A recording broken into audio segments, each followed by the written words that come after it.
Buenas tardes, buenas noches, según el lugar en el planeta que se encuentren. Hoy tenemos como invitada a Claudia Gota, una compañera que es miembro de este conversatorio, eh, el que nos va a exponer el aporte de los pueblos originarios al pensamiento ambiental latinoamericano, el saber indígena como saber ambiental. Claudia Andrea Gota es historiadora, educadora ambiental y militante por los derechos humanos. Como historiadora, se ha propuesto restituir la historicidad negada a los pueblos naciones originarias de Abya Yala. Como educadora ambiental, su abordaje se encuentra vinculado a la articulación entre saberes indígenas y saber ambiental y a la consecuente reflexión pedagógica direccionada a descolonizar el sistema educativo. Como militante por la vigencia de los derechos humanos, se desempeñó desde el año 2018 hasta junio del 2023 como secretaria nacional de Pueblos Originarios de la Asamblea Permanente por los Derechos Humanos en Argentina. Bienvenida, Claudia, compañera tan querida. Te damos la palabra. Bueno, muchas gracias, Silvia. ¿Se escucha bien? Perfecto. Bien. Bueno, el título ya lo anunció Silvia, pero tiene que ver más que nada de poder compartir con ustedes el recorrido que comencé a hacer hace ya 25 años y que tuvo que ver con algo que no fue fortuito y que sigo agradeciendo casi cotidianamente porque en realidad yo vengo de la historia, como recién anunció Silvia, esa es mi formación disciplinar, pero en un momento en que al comienzo del tercer milenio se habilitaron los postítulos en el marco de lo que era la ley de educación superior acá en la Argentina, una ley, bueno, que muchos seguimos cuestionando, pero que en la medida en que el mismo sistema nos habilitaba y nos exigía participar de algunos espacios, entre otros espacios de formación. No me gusta la palabra capacitación porque es como que uno tiene que capacitar a los demás, todos tenemos capacidades, pero sí algunos tenemos algunos saberes y otros, todos sabemos algo, lo dijo ya Freire hace mucho tiempo. Empecé a incursionar en distintos espacios de postítulos y uno de ellos fue el de geografía, es decir, poder posibilitar en la ciudad en la que vivo, que es Rosario, Santa Fe, Argentina, a aquellos colegas docentes que tenían la formación de profesorados de geografía, pero como esta carrera no existía y no existe aún, en nivel universitario, hacían un postítulo que tenía una duración más o menos de tres cuatrimestres, un año y medio, para poder alcanzar algunos puntos que le demandaban el sistema docente para permanecer en sus cargos. En esa instancia yo conocí al profesor Carlos Galano, un profesor justamente formado en geografía, pero con un recorrido que él había hecho por sus propios intereses y convicciones, que iban desde la geografía radical francesa en adelante, con todo un abrevaje en también los geógrafos brasileros, Milton Santos, Porto Gonçalves, entre otros, y que había participado desde los finales de los 80 en esta formación del pensamiento ambiental latinoamericano. Carlos Galano, al que encontré el primer día de reunión en un espacio curricular que íbamos a dictar juntos, fue el que me dio vuelta el diseño programático y me abrió la puerta, así como siempre decimos que Dussel hizo un boquete en la pared por el que todos empezamos a transitar cuando lo comenzamos a leer. Lo mismo me pasó a mí al escucharlo al profesor Carlos Galano, que hoy, además de ser mi maestro, siempre lo va a seguir siendo, es mi gran amigo, con el que hablo casi todas las semanas, esta mañana hablé con él, y me abrió, esto decíamos, este intersticio epistémico para acercarme al pensamiento ambiental latinoamericano. Esto dio lugar a varias cuestiones. Una de ellas es que yo hiciera en ese momento en la Escuela de Formación Sindical y Pedagógica de lo que es la CETERA, la Confederación General de Trabajadores de la Educación de Argentina, en su escuela, la Escuela Marina Vilte de Formación Pedagógica y Sindical, la carrera de especialización en educación en ambiente para el desarrollo sustentable. Así se llamaba en ese momento. Y bueno, eso hizo que mi mirada sobre lo que debía enseñar, sobre lo que debía indagar, cambiase de una vez y para siempre. Eso no es solamente un agradecimiento increíble y profundo a mi maestro, sino también un reconocimiento a por qué yo pude interpelarme y empezar a hacer ese nuevo recorrido, porque detrás de eso había otra historia que tenía que ver justamente mi formación como historiadora, pero dedicada desde antes de graduarme a estudiar y a enseñar sobre los pueblos indígenas previos a la invasión española. Concretamente porque no trabajaba el área ni de América, de lo que hoy es América del Norte, salvo lo que hoy es México, que culturalmente pertenece a lo que nosotros llamamos Abya Yala, y no trabajaba el área lusitana. ¿Por qué recalco esto? Porque en realidad, al poder comenzar a hacer este recorrido, me di cuenta que el saber indígena era en sí mismo un saber ambiental. Esto tiene que ver con otras formas de pensar y de estar siendo en el mundo. Es decir, yo di clases 39 años sobre una materia que se llama Historia de América Prehispánica o Historia de América I según el plan de estudios. Esa materia estaba prohibida en la dictadura y cuál era la razón de una prohibición de una historia de 40.000 años al presente o de 15.000 años al presente, según el recorte programático. Bueno, fundamentalmente porque las cosmovisiones de los pueblos originarios de Abya Yala, estas naciones nativas de lo que nosotros denominamos Abya Yala, encierra una filosofía, un pensamiento que de algún lugar, desde algún modo te lleva a pensar desde otro lugar, o por lo menos te interpela ese lugar cómodo en el que te formaron, te formatearon y seguís defendiendo sin conocer algo que nunca conociste porque justamente se empecinaron en negártelo.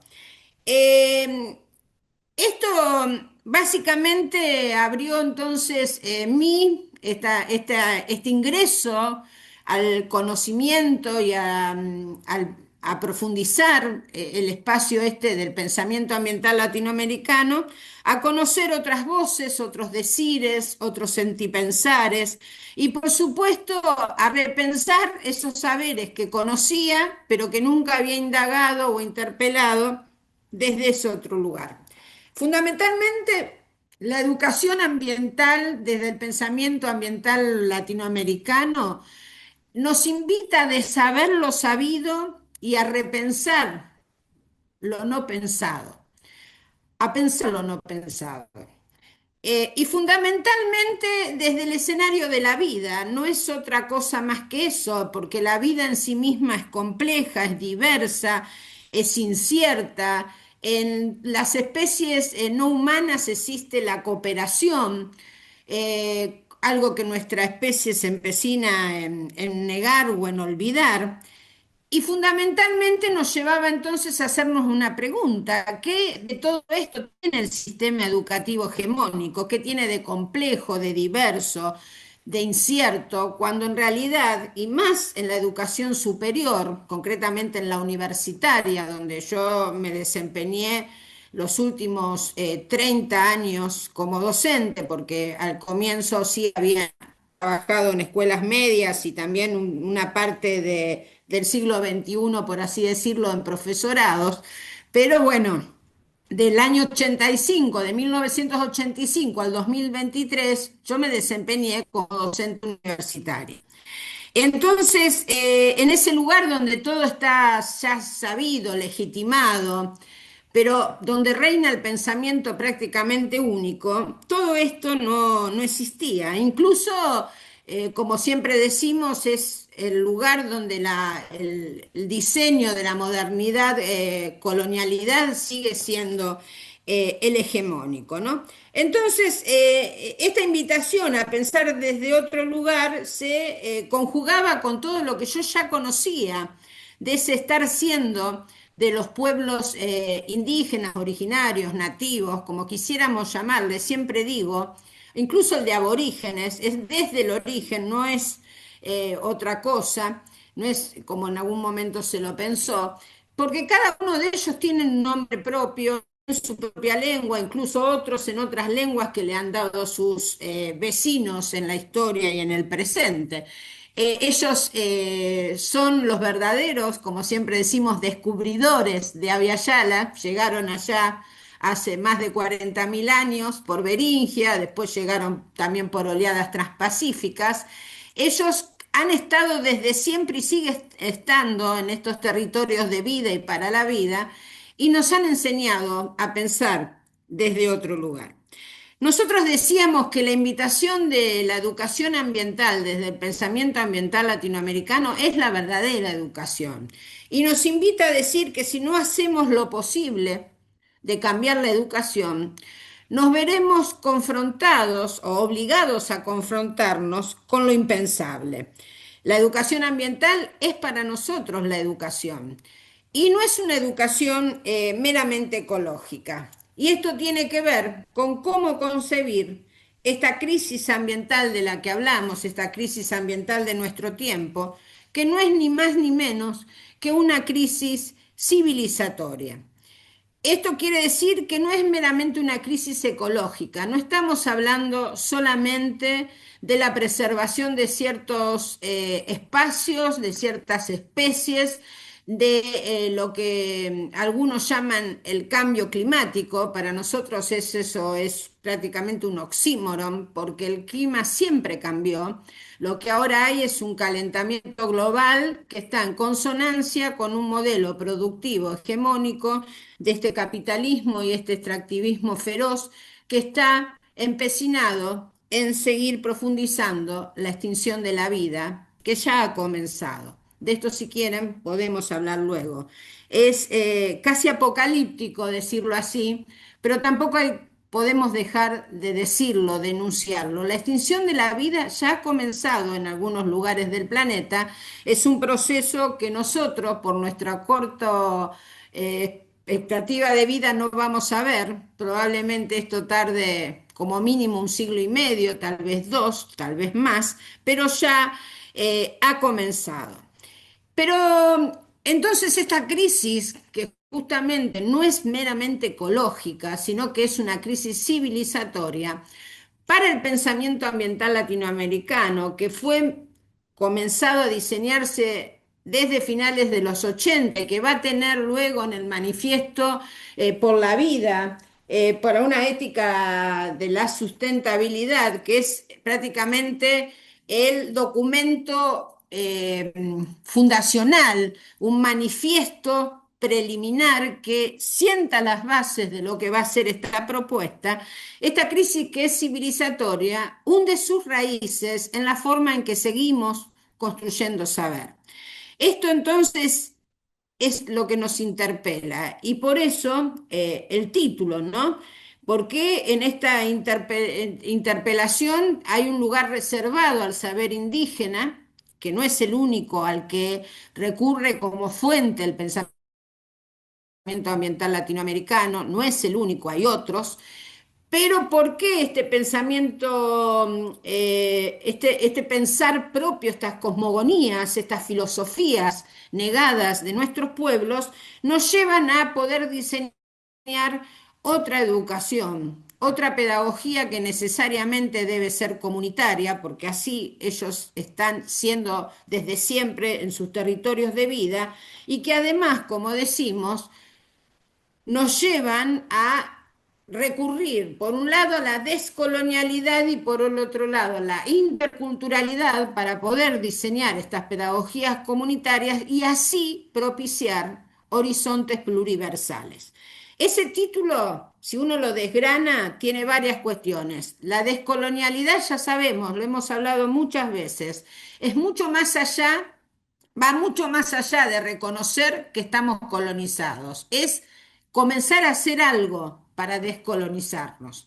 La interculturalidad nos está convocando a que esto no lo podemos hacer desde la modernidad eurocentrada, desde este pensamiento único, uno, por eso se llama lo universal y no lo pluriversal, sino ir a otras fuentes, a otras formas de pensar la vida, los territorios, e incluso, por supuesto, ¿qué implica saber?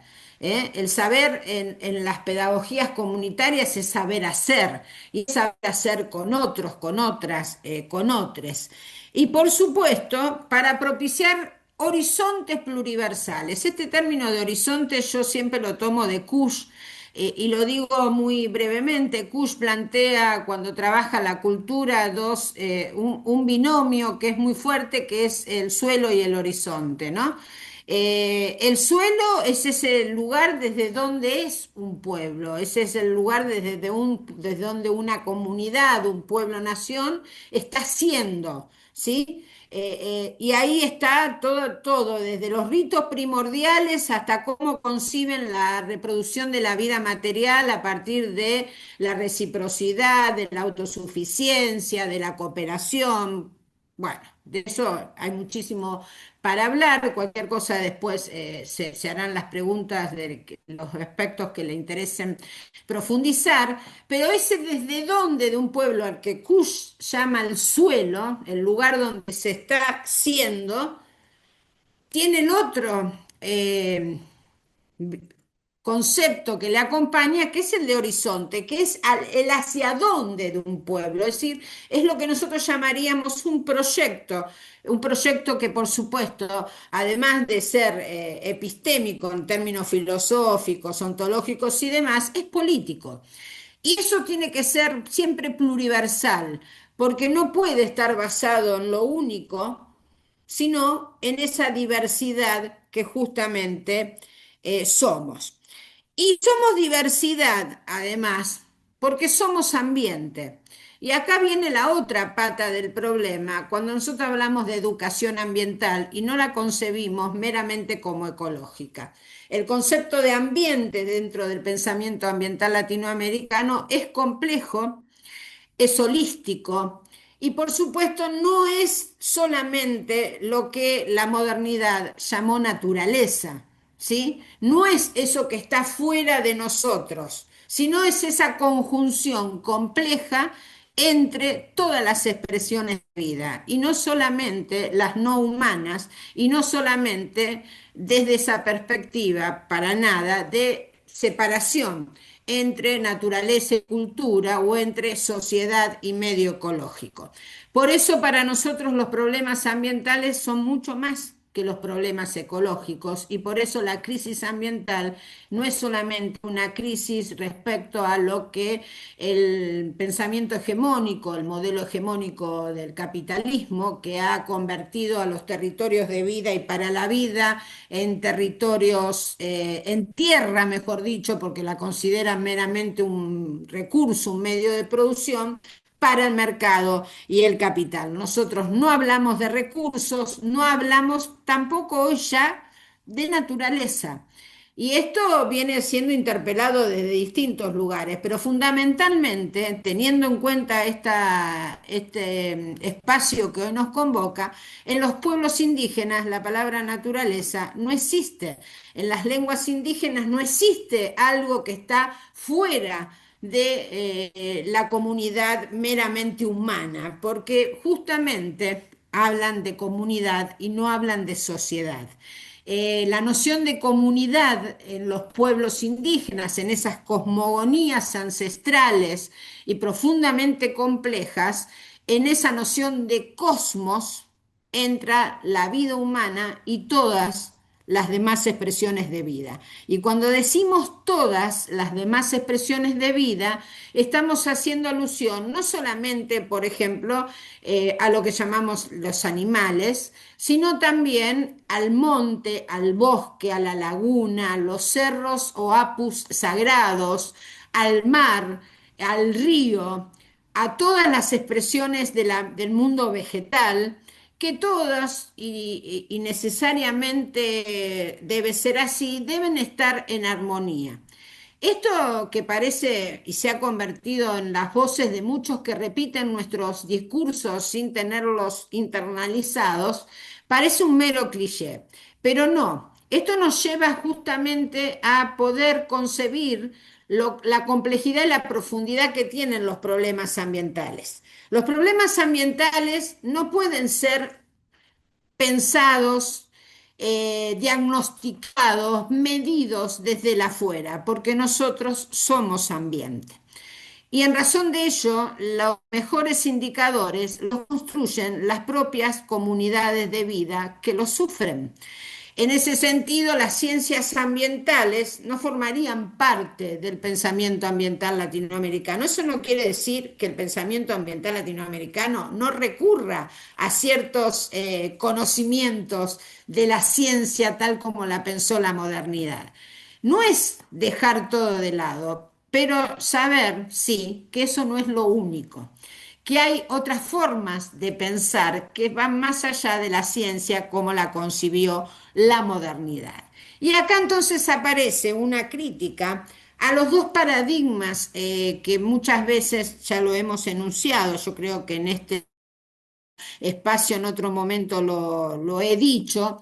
Hay dos paradigmas que interpela el pensamiento ambiental latinoamericano. Uno es el judeo-cristiano, en el plano de las creencias, no necesariamente en la cuestión de las religiones institucionalizadas.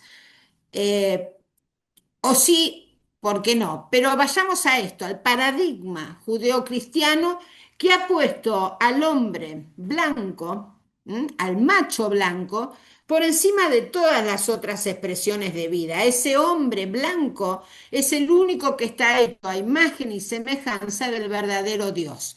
En ese sentido ha diseñado una visión jerárquica de la vida donde ese hombre blanco está por encima de las otras expresiones de vida, incluso de las otras expresiones de vida humanas. Ni que hablar de las otras especies no humanas, que son necesariamente también expresiones de vida. A la par, el otro paradigma que surge tardíamente, pero que sigue siendo tal vez para los sistemas educativos el más hegemónico y el más difícil aún de desmontar, porque no todos podemos compartir el paradigma judeocristiano, pero sí todos pasamos por los sistemas educativos formales, es el de los campos disciplinares. Los campos disciplinares fragmentaron esta realidad compleja, la que nosotros llamamos ambiente, primero en dos grandes espacios, las ciencias sociales por un lado y las ciencias naturales por otro.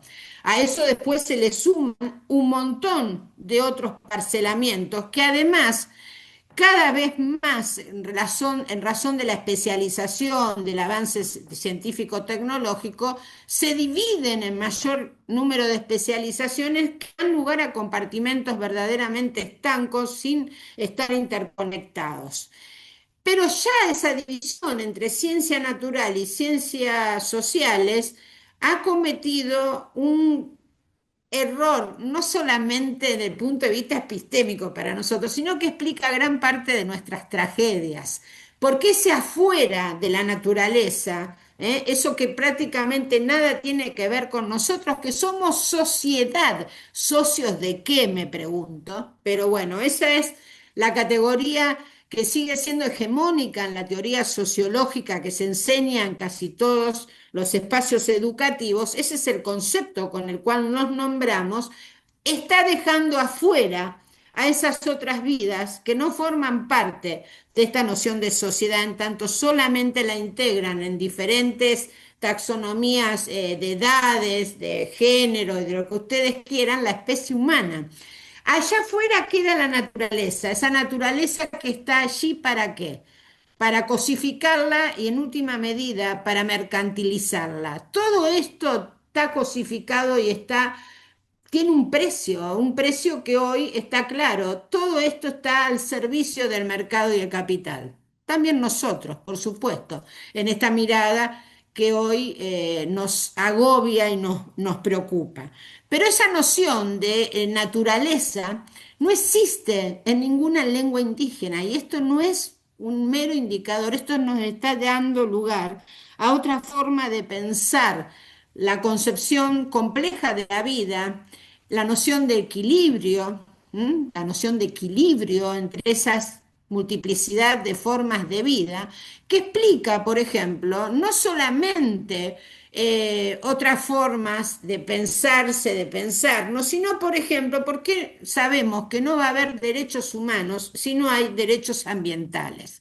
Si no se protege el río, el monte, la laguna, los cerros sagrados, todos hoy amenazadísimos, amenazadísimos por el neoextractivismo feroz que arrasa nuestros territorios de vida y para la vida, nosotros no vamos a estar bien. Esa sociedad que se pretenden separarla de la vida no humana, no puede estar bien, vivir bien, si todas las otras expresiones de vida son devastadas. Y eso lo hemos visto muy claramente, por ejemplo, con el COVID. La especie humana es la más soberbia y a la vez la más vulnerable. Esto no hay que leer mucho, ni ser ningún biólogo molecular, ni tener ningún doctorado, postdoctorado, para darse cuenta de que si nosotros dañamos el río, el monte, permitimos que la megaminería siga explotando a mansalva los grandes cerros precordilleranos, cordilleranos y demás, a nosotros algo nos va a pasar, porque somos una especie más. Y de hecho, la Tierra, el planeta Tierra, tuvo vida sin la especie humana y la va a tener sin la especie humana. Esto entonces no es solamente un mensaje apocalíptico. Si decimos que la crisis ambiental en esta mirada compleja es una crisis civilizatoria y que ésta hunde sus raíces en la forma en que construimos saber, lo que nos tenemos que poner a pensar es qué educación, qué formas, qué metodologías, qué problemas, quiénes deben formular los problemas en el campo educativo para poder, si es que estamos a tiempo, encontrar algunas estrategias para paliar esta crisis. No va a ser fácil salir de ella. Esto está en una gran encerrona de los grupos, de las grandes corporaciones que ni siquiera piensan en sus amores a la hora de hacer negocios, pero nosotros tenemos que empezar a pensar entonces, y de hecho otros los han hecho antes que nosotros, nuestros grandes maestras y maestros del pensamiento ambiental latinoamericano, en qué debemos enseñar para poder pensar la dimensión que tiene esta crisis y encontrar algunas estrategias. En ese marco, el pensamiento ambiental latinoamericano, después voy a leer algunos párrafos del manifiesto, abrevó en otros saberes, en otras formas de pensar el mundo que nos podían dar algunas señales posibles y a tiempo. No era solamente el saber de los pueblos indígenas, era también el pensamiento de la emancipación. Allí aparece Artigas, allí aparece Bolívar, Martí, luego Mariátegui, y ni que hablar cuando llegamos al siglo XX, la pedagogía de la liberación freiriana, el sentir pensar de Falsborda, la teología de la liberación de aquellos sacerdotes tercermundistas que pusieron el paradigma cristiano en otro lugar. Y por supuesto, los poetas malditos, aquellos que en su decir poético mostraban otras imágenes del mundo que no eran posibles que cabieran en en ese pensamiento moderno colonial. Hay muchas aristas. Nosotros hoy, y porque tiene que ver con mi recorrido, tomamos el saber de los pueblos indígenas, que como digo, por esta forma compleja de estar siendo en el mundo con todas las vidas en esa noción de comunidad de vida y de que lo tengamos en cuenta. Poner afuera este problema. Este problema tiene que ver con nosotros. Por eso la pobreza, por eso la cosificación en el término de recursos que hace, que comenzó a hacer desde la llegada, ya a fines del siglo XV, a estas territorialidades, sobre las diferentes expresiones de vida, la mirada eurocentrada devenida luego en el diseño del capitalismo que cada vez es más feroz, en las migraciones forzadas que se empezaron a generar desde entonces, con aniquilamiento, con ciertos exterminios, genocidios, en algunas regiones mucho más profundas que otras, pero que nunca se detuvo. Esto es el gran también llamado de atención. Nos lleva a un proceso que comienza ya a fines del siglo XV, pero que fue cambiando de ropajes y que nunca se detuvo y que tiene muchas aristas. El saqueo de la vida en las territorialidades de Abya Yala, que fue acompañado de un diseño del modelo educativo para enseñar algunas cosas y para olvidar otras. Esto tiene que ver no solamente con la colonialidad de los imperios del siglo XVI, XVII y XVIII, sino con la formulación de los propios estados nacionales republicanos en el siglo XIX hasta hoy. El modelo educativo que diseña una nación tiene que ver con cómo se concibe una nación. En el caso de Argentina es muy claro, Argentina se concibe como una nación homogéneamente blanca, monocultural, monolingüe, y como surge de un acuerdo que tiene que ver con qué cosas hay que recordar y con de cuáles nunca hay que hablar o olvidar. La palabra olvidar también hay que interpelarla, porque solamente olvidamos lo que alguna vez conocimos y en realidad de la historia de nuestros pueblos, de las cosmovisiones de nuestros pueblos originarios que configuran verdaderamente filosofías otras, de sus modos de estar siendo en el mundo que configuran diseños productivos otros, nadie nos enseña, porque eso es el peligro de pensar desde otro lugar que tenía que ver con esto que yo les decía, de por qué, por ejemplo, en los tiempos dictatoriales de esta última y más sangrienta dictadura que vivimos en Argentina, esta materia no existía. La historia de América prehispánica o precolombina o América I, los nombres que quieran ponerle, en los diseños curriculares de los planes de estudio. Entonces, si uno se aferra a esa idea de comunidad de vida, signada por la cooperación, por esa idea de reciprocidad, que no es solidaridad, no tiene nada que ver con la solidaridad, con la piedad cristiana, tiene que ver con lo recíproco es porque hay simetría. Y esa simetría ni siquiera es entre los seres humanos nada más, sino también con las otras expresiones de vida, es lo que hace posible la reproducción de la vida, tanto en el orden material como lo que llamaríamos la economía. O sea, la economía para nosotros forma parte del ambiente, no está fuera, pero tiene que estar al servicio de esta armonía, de este equilibrio, de esta noción de comunidad de vida. Si nosotros interpelamos todo esto, lo que nos preguntaríamos finalmente es qué es lo que debemos enseñar, pero fundamentalmente es si tenemos algo para enseñar. Y ahí viene mi otra historia. Yo acá me hice un punteo yo hablo mucho, ya sé que después se me pasa el tiempo. ¿Qué es lo que hay que enseñar, ¿no? Y ahí tiene que ver con mi propia historia. Esto es prácticamente una sesión autobiográfica. Las cosas que yo he podido comenzar a llevar a mi instancia áulica tiene que ver con lo que he aprendido de estas comunidades de vida en sus propios territorios. Estas cosas no se encuentran en los libros, estas cosas nos llevan a interpelar los libros y se vivencian junto a las comunidades en sus propios territorios.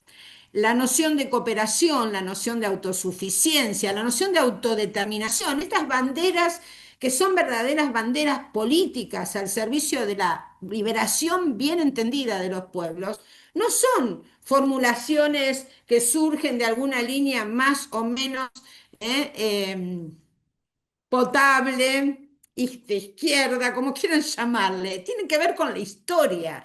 Estos pueblos como comunidades, no estoy hablando de las grandes formaciones estatales prehispánicas, sino del nivel de la comunidad, siempre estuvieron en sus territorios persiguiendo estas dos principios. La cooperación para lograr la autosuficiencia, es decir, la autodeterminación. Eran verdaderos soberanos en sus territorios que además ni siquiera eran continuos, porque había territorialidad salpicada en esas geografías tridimensionales propias de los territorios de Abya Yala. Y había otras pautas que nacían de esta noción de cosmos, donde la naturaleza, tal como la denomina el diseño hegemónico de los campos disciplinares, no solamente estaba afuera, sino que era sagrada. Y esto tiene mucho que ver con incluso algo que alguna vez hablamos acá, muy detenidamente, porque fue el eje de una de mis intervenciones, que es pensar a toda la cosmogonía desde mitos y perdón, desde los mitos, primero, pues son parte de la construcción teórica, y de los ritos como praxis de las cosmovisiones indígenas de Abya Yala. Porque estas otras expresiones de vida están nutridas de sacralidad. No están en un campo de inferioridad tal como lo diseña el paradigma judeo-cristiano, ni en un campo de externalización o de exterioridad como lo plantean los campos disciplinares de la modernidad, ¿no? Entonces, esta noción de ser ambiente, de complejidad de la noción de comunidad de vida y no meramente sociedad, de pensar los territorios como territorios de vida y para la vida y no al servicio del mercado y el capital como nos quieren hacer aceptar quienes están entregando la soberanía de todos nuestros territorios, y estoy hablando de gobiernos que van más allá del actual en la Argentina. Esto comenzó hace varias décadas y signa un poco esa impunidad, el nivel de despojo al que estamos llegando actualmente, ¿no? Fuera de la racionalidad economicista, instrumental de la modernidad, estos territorios no están ni deben al servicio del mercado y el capital.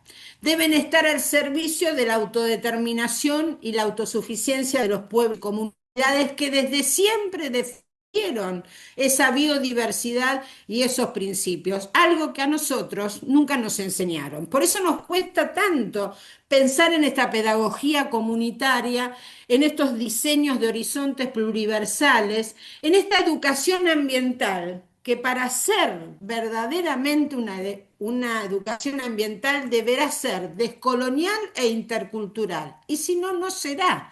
Porque no se puede construir una educación ambiental con las mismas recetas de los diseños disciplinares compartimentados e inconexos que nos llevaron a esta tragedia. Porque vuelvo a decir lo que dije en un principio. La crisis ambiental como crisis civilizatoria, hunde sus raíces en las formas en que seguimos construyendo el saber. Entonces, ¿qué debemos enseñar? Y vuelvo a decir, ¿tenemos algo para enseñar? Justamente cuando uno habla de sus maestros, y yo tuve muchos, muchas, y uno siempre se siente deudora de quienes los han llevado a pensar desde otros lugares, aún para enfrentar o confrontar el posicionamiento epistémico de ese maestro, de esa maestra. Esto nos lleva entonces a pensar qué debemos enseñar. Y entonces acá vuelvo a algo que hoy eh, aludía. Lo que yo pude construir en los últimos tiempos va más allá de los lugares que pude habilitar en el campo educativo. Yo en la universidad pude dictar dos seminarios que además eran colectivos, no era un seminario unipersonal, ya eso sonaba raro. Había varias voces, voces que además no siempre coincidíamos, y se llamaron, uno se llamó Saber Ambiental y Ambientalización de la Política y el otro se llamó Sociedad y Naturaleza, una mirada desde el ambiente en América Latina. Después está la Cátedra Libre, que ustedes ya conocen, Saberes, Creencias y Lucha de los Pueblos Originarios, donde el saber, la creencia y las luchas de los pueblos indígenas son contados en primera persona por hermanos y hermanas. No hay intelectuales blancos que dicen lo que saben, lo que creen, o por lo que luchan y cómo luchan los pueblos indígenas. Esto también a veces me resulta molesto. A mí me gustaría poder alguna vez eh, profundizar en el valor que tiene la palabra para estos hermanos y hermanas y por qué en los ámbitos educativos. Nosotros hemos hecho mucho por eso en la Universidad Nacional de Rosario, no solamente con esta cátedra que ya tiene 16 años, sino con el programa intercultural de estudiantes indígenas, de pueblos originarios, así se llama, de la Universidad Nacional de Rosario, donde ya tenemos 13 graduados de grado y 3 de enseñanza media de la Escuela Agrotécnica que pertenece a la universidad. Ese programa yo lo creé en el 2013. Es reconocer esa diversidad en lo que somos. Pero es muy difícil porque estamos velados por esta forma en que nos han domesticado a través del sistema educativo. Pero voy a ir por más. Esta idea de lo que tenemos que pensar eh, cuando a la hora de preguntarnos qué tenemos para enseñar, desde el año pasado tiene todavía una cuestión más, que es el programa académico que logré institucionalizar luego de mi jubilación y mi nombramiento como profesora honoraria, que es el programa Bioceno por una nueva era centrada en la vida, porque allí realmente pude dar cuenta de lo que fue mi crecimiento. Y lo digo no como una cuestión presuntuosa. Yo sé que soy mejor después de haber estado los últimos años recorriendo los territorios de las comunidades indígenas. He aprendido allí mucho más que en mis 3 títulos universitarios y en mis 20 y pico de años de docencia, que era eso cuando empecé a andar en los territorios. Allí yo hice un gran cambio, y lo digo siempre, dejé de estudiar y de enseñar para comenzar a aprender y a caminar junto a los pueblos indígenas. Y eso hizo, junto con esta conjunción de el conocer el pensamiento ambiental latinoamericano y darme cuenta del lugar que tenía el saber indígena en este cambio que demandaba la crisis civilizatoria, un crecimiento personal que lo pongo allí, en las territorialidades que pude recorrer y conocer, y que por suerte va más allá de mi país, porque además en los últimos años, además de ser integrante de la escuela, del departamento Chico Méndez, la escuela Rodolfo Walsh, de otro sindicato, la UNTER, la Unión de Trabajadores de la Educación de Río Negro, una provincia que está a la entrada de la Patagonia Argentina. Allí desde el 2011 al 2019 yo iba 2 o 3 veces por año a trabajar con los maestros y las maestras, y eso se sumó a mi vuelta en los últimos años a México con la nueva escuela mexicana que forma parte de la transformación en el plano educativo que está planteando planteó el gobierno de AMLO y ahora el de Claudia Sheinbaum, que más allá de las divergencias políticas que podemos tener, yo que he conocido, así como he conocido Bolivia antes, durante Evo, conocí México con el PRI y el PAN y ahora he vuelto los últimos 4 años con la nueva escuela mexicana. Y lo mismo en la intencionalidad que tuvieron algunos colegas en Colombia, que me invitaron hace unos años a formar parte de la universidad que aprende como universidad inédita, que en los territorios es donde realmente está la salida. Y en los territorios más olvidados aún son los más fértiles, porque son los menos contaminados por la modernidad, colonialidad. Eh, Hace poco, en estos días, ahora no sé dónde lo tengo, adquirí el último libro que editó Katia Colmenares, que es el último libro que sacó ahora en febrero, es este, no sé si está saliendo, eh, como una de las primeras obras póstumas de Dussel. Este libro se llama Hacia una teoría de la modernidad colonialidad, la decolonización epistemológica. Yo decía recién que la educación ambiental deberá ser descolonial e intercultural. Eso es, además de epistémico, es necesariamente político. En este libro, el capítulo 14, que es uno de los tantos capítulos donde la editora dialoga con Ramón Grosfoguel, se llama Más allá del dualismo cartesiano, más allá del dualismo cartesiano ontológico y del extractivismo epistémico moderno colonial. Y el primer punto es la concepción moderna de la naturaleza como objeto y el origen del extractivismo, algo que ya decía a comienzo de este tercer milenio el Manifiesto por la Vida. El segundo punto es el extractivismo epistémico moderno colonial, un extractivismo del cual habla muy poco el sistema educativo y más que nada la ciencia hegemónica que lo niega, porque la ciencia hegemónica en muchos de sus aspectos se constituyó a través del despojo y el saqueo de los saberes de los pueblos indígenas. En mi tesina de la especialización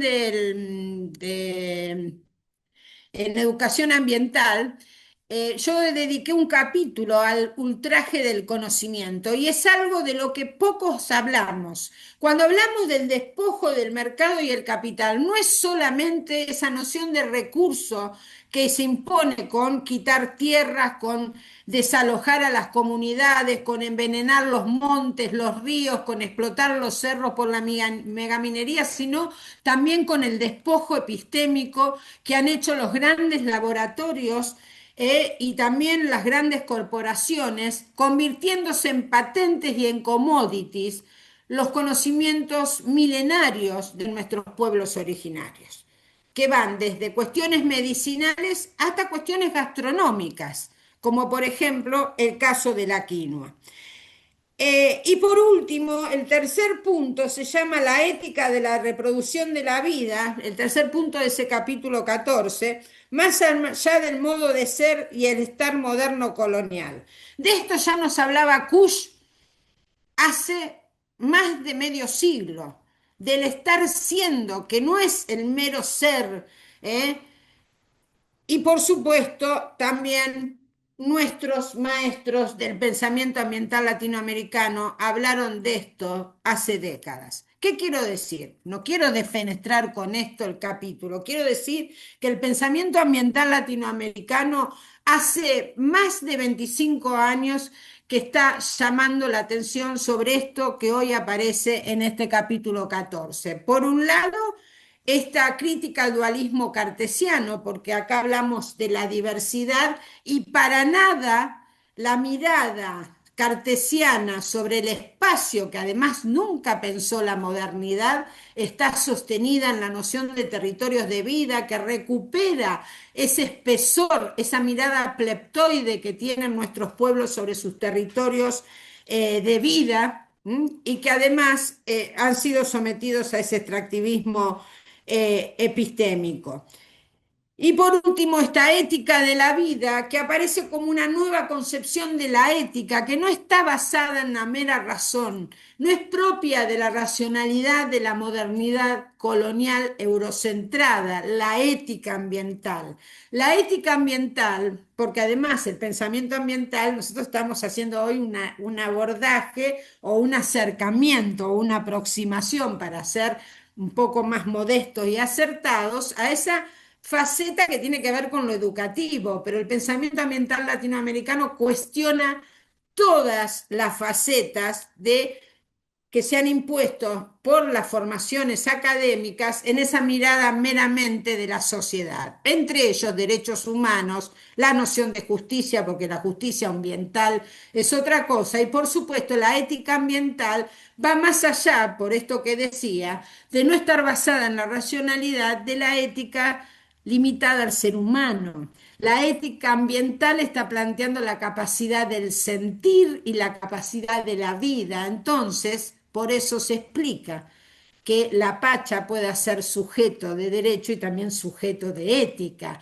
¿sí? Como cualquier expresión de vida. Entonces, la responsabilidad nuestra, ¿cuál es cuando sabemos todas estas cosas? Es empezar a hablar de otras cosas, de otras cuestiones, desde otros lugares, desde otros sentipensares, esto de pensar con el pensar con el corazón y sentir con la cabeza, ¿no?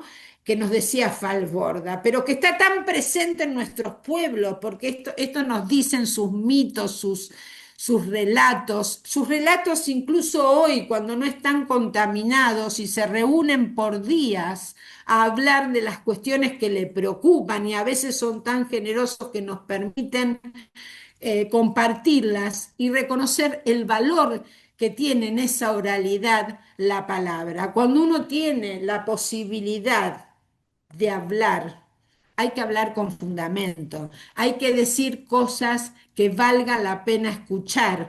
Y es como decía otro de mis grandes maestros, que lamentablemente ya no está en nuestra dimensión, que decía en ese entonces, ya hace muchos años, que tenemos que hablar en las aulas de aquellas cuestiones que puedan conmover a nuestros jóvenes.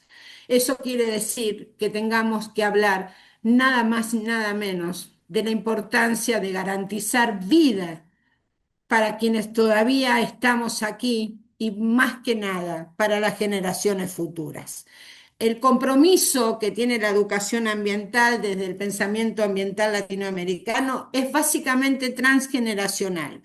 Cuando nosotros planteamos, y a partir de la formación que hemos tenido de maestros y maestras, estamos hablando de esto porque queremos cambiar lo que se viene dando, poder hacer un viraje, un volantazo epistémico, político, y en poner en el enfoque de lo que enseñamos la defensa de todas las vidas. Y eso entonces implica un gran cambio en los paradigmas hegemónicos, científicos, tecnológicos, por supuesto filosóficos y ontológicos, donde la vida en todas sus dimensiones tiene necesariamente el mismo valor y el mismo peso, porque si nosotros no aprendemos esto, no vamos a estar a tiempo de salvarnos, ¿no? Si ustedes me permiten, a mí me gustaría leerles al menos algunos de los puntos del Manifiesto por la Vida. También después lo puedo pasar, porque esto está, y si no lo buscan, está colgado en muchos espacios, el Manifiesto por la Vida, por una ética Mónica, para la Claudia, sustentabilidad. Por ejemplo, voy a decir dos nada más. El punto uno dice, la crisis ambiental es una crisis de civilización, es la crisis de un modelo económico, tecnológico y cultural que ha depredado a la naturaleza y negado a las culturas alternas. El modelo civilizatorio dominante degrada el ambiente, subvalora la diversidad cultural y desconoce al otro. El otro es el indígena, el pobre, la mujer, el negro, el sur. mientras privilegia un modo de producción y un estilo de vida insustentable que se ha vuelto hegemónico en el proceso de globalización. Y leo otro, para que tengan una idea. La ética para la sustentabilidad es una ética de la diversidad, donde se conjuga el ethos de todas y de las diversas culturas. Esta ética alimenta una política de la diferencia, es una ética radical, porque va hasta la raíz de la crisis ambiental para remover todos los cimientos filosóficos, culturales, políticos y sociales de esta civilización hegemónica, homogeneizadora, jerárquica, despilfarradora, sojuzgadora y excluyente. La ética de la sustentabilidad es la ética de la vida y para la vida. Digo esto porque de sustentabilidad hablan nuestros peores entregadores. Se han apropiado del discurso, entonces hay que tener herramientas para poder desmontar cada vez que quienes han traicionado la vida de su pueblo usen los mismos términos que usamos nosotros. Gracias.